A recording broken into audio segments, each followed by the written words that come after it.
Bien. Bueno, entonces después tenemos este esquema, ¿sí? Que es de la figura 4, ¿sí? Que fue tomado del material de la semana 6, ¿sí? En donde tenemos estos cuadritos que si tienen dudas todavía con esto, yo explico paso a paso qué significa cada cosa, los cuadraditos, qué representa, bueno, cómo es la difusión en sí, que bueno, les recomiendo que lo vean, porque va a servir un montón. Bueno. Sí. Ah, Pues justamente trabajo con estos cuadraditos. sí. Bien, presten atención, ¿sí? Esto es un esquema, es una representación simplificada de la realidad, ¿no? Porque el capilar no es un cuadradito, el alvéolo es un cuadradito, ¿sí? Hay que ver qué es lo que me intenta representar este cuadrito, ¿sí? Esta línea punteada que vemos acá en el medio intenta representarme la barrera semipermeable que es la membrana plasmática de las células del alvéolo y del capilar, ¿sí? Que van a formar esta barrera entre lo que es el aire del alvéolo y la sangre. En cada uno de estas sustancias, el aire y la sangre, ¿sí? Va a haber diferente proporción de estos gases, ¿sí? Por un lado vamos a tener el oxígeno, ¿sí? Que es este redondel blanco. Después tenemos el nitrógeno, que va a estar en igual medida, ¿sí? El nitrógeno es un gas inerte para nosotros.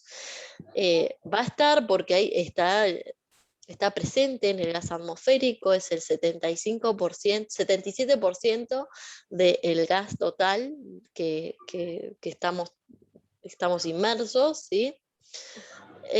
Y tenemos el dióxido de carbono, que es el 0,03% en el estado normal, ¿sí? Del gas atmosférico, pero en el capilar va a ser mucho mayor, ¿sí? ¿Por qué? Porque nosotros producimos este dióxido de carbono como producto de la respiración celular, ¿sí? Entonces, en el primer momento, el gas del alvéolo, ¿sí? Va a tener mucho oxígeno porque el gas, o sea, si vemos el volumen de aire, ¿sí? Lo que contiene de oxígeno es 20, 22, entre 22 y 20% más o menos de oxígeno. Entonces vamos a tener un volumen bastante importante de oxígeno en el gas alveolar. Y en el capilar hay algo de oxígeno, pero no tanto, ¿sí? Nunca es cero el oxígeno de la sangre, pero está en mucha menor medida, ¿sí? Bueno, entonces este gas, que va a estar en mayor proporción en el alvéolo, va a pasar hacia la sangre, ¿sí? Y lo mismo va a pasar con el dióxido de carbono, y acá es donde se produce el intercambio gaseoso.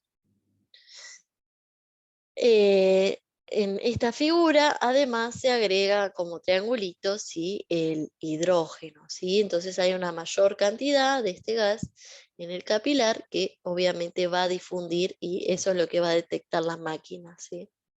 Dice, el esquema de la figura 5 podría representar la situación de una persona con SIBO. Y sí, ¿por qué? Porque hay gran producción de hidrógeno en el capilar, ¿sí?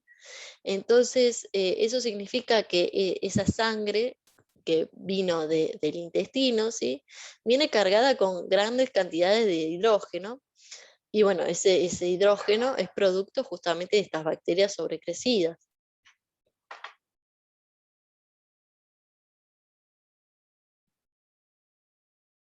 Bien, entonces dice, el SIBO sobrecrecimiento bacteriano intestinal ocasiona en algunas personas una serie de síntomas.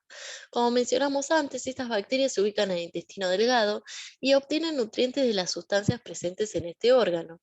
Una de esas sustancias que las bacterias utilizan como alimento son las sales biliares.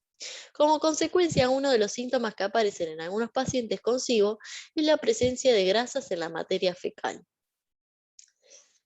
Entonces nos dice, explica cuál es la relación causal entre el consumo de sales biliares por los microorganismos y la presencia de grasas en la materia fecal.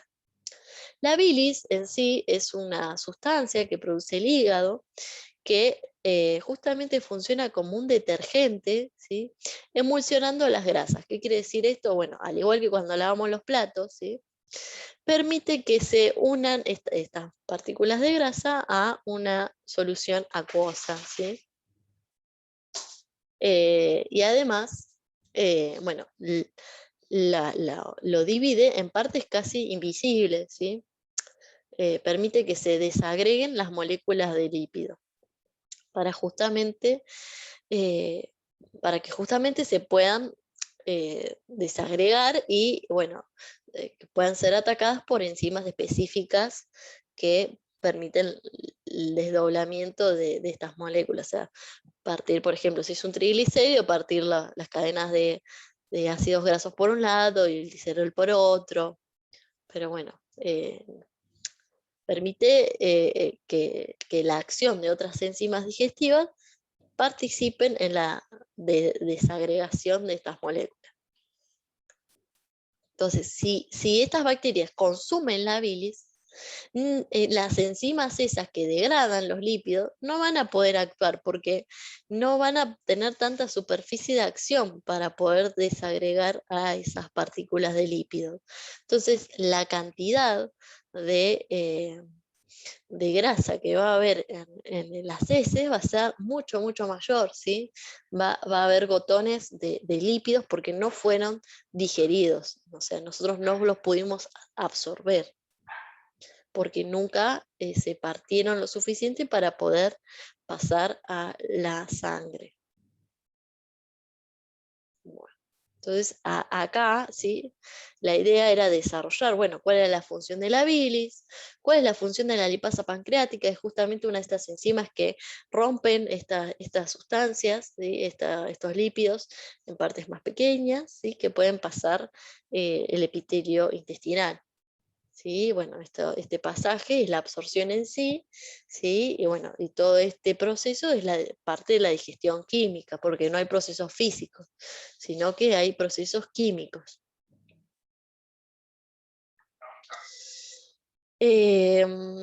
Con respecto a la circulación menor, acuérdense que la circulación menor es el pasaje entre, o sea, es la relación que hay entre el corazón y el pulmón, ¿sí?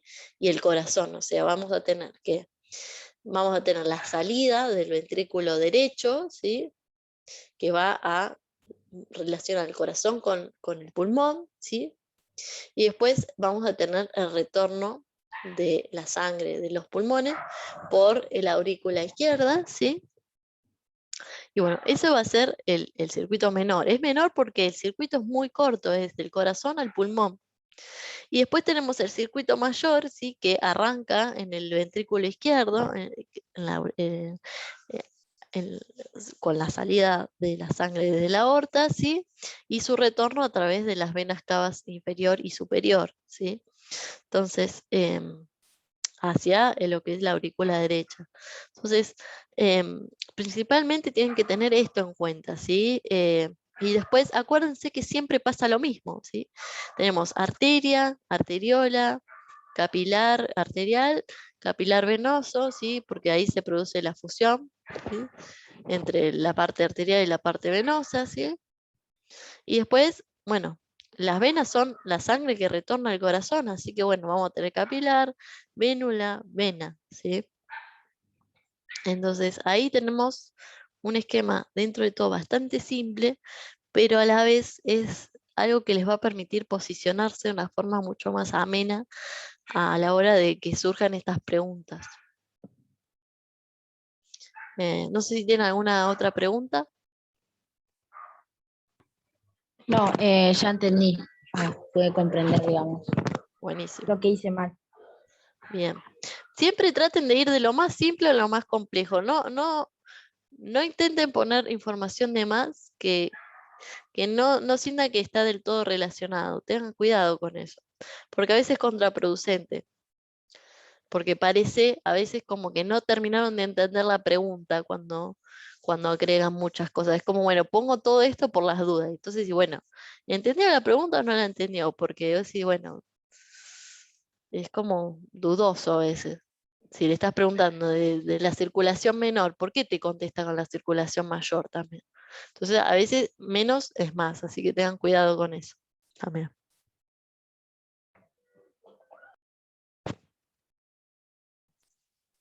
Bueno, Bien.